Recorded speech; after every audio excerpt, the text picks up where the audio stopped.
ശബരിമല സ്വർണ്ണക്കൊള്ളയുമായി ബന്ധപ്പെട്ട മുൻ ദേവസ്വം മന്ത്രി കടകംപള്ളി സുരേന്ദ്രനെയും ദേവസ്വം ബോർഡ് മുൻ പ്രസിഡന്റ് PS പ്രശാന്തിനെയും രഹസ്യമായി ചോദ്യം ചെയ്ത നടപടിയെ വിമർശിച്ച് കോൺഗ്രസ് നേതാവ് കെ മുരളീധരൻ കടകംപള്ളിയെയും പ്രശാന്തിനെയും രഹസ്യമായി ചോദ്യം ചെയ്യാൻ എന്തിരിക്കുന്നു.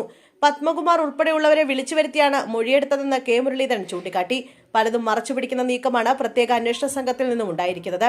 SITയുടെ നീക്കങ്ങൾ കൂടുതൽ സുതാര്യമാകണമെന്നും മുരളീധരൻ ആവശ്യപ്പെട്ടു. സ്വർണ്ണക്കൊള്ളയെക്കുറിച്ച് കടകംപള്ളിക്ക് ഒന്നും അറിയില്ലെന്ന് പറഞ്ഞാൽ ആര് വിശ്വസിക്കുമെന്നും കോൺഗ്രസ് നേതാവ് രമേശ് ചെന്നിത്തല ചോദിച്ചു. സ്വർണ്ണക്കൊള്ളയുമായി ബന്ധപ്പെട്ട CPMലെ A Padmakumar, N Vasu, Devaswom board അംഗം N വിജയകുമാർ എന്നിവർ ഇപ്പോൾ ജയിലിലാണ്. ഒടുവിൽ അറസ്റ്റിലായ വിജയകുമാർ ഒന്നാം പിണറായി സർക്കാരിന്റെ കാലത്ത് CPMന്റെ കേരള സെക്രട്ടേറിയറ്റ് അസോസിയേഷന്റെ പ്രസിഡന്റായിരുന്ന ആളാണെന്ന് ചെന്നിത്തല പറഞ്ഞു.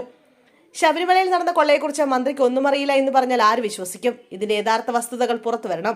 ഇതിനായി ശക്തമായ പോരാട്ടവുമായി മുന്നോട്ട് പോകും.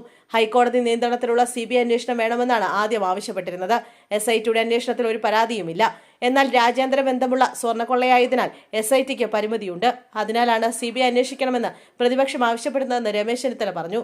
അതേസമയം ശബരിമല സ്വർണ്ണക്കൊള്ളയിൽ മുൻ ദേവസ്വം മന്ത്രി കടകംപള്ളി സുരേന്ദ്രനെ പ്രത്യേക അന്വേഷണ സംഘം 2 മണിക്കൂർ ചോദ്യം ചെയ്തു. ശനിയാഴ്ച SIT ഓഫീസിൽ വിളിച്ചു വരുത്തിയാണ് പ്രത്യേക അന്വേഷണ സംഘം കടകംപള്ളിയെ ചോദ്യം ചെയ്തത്.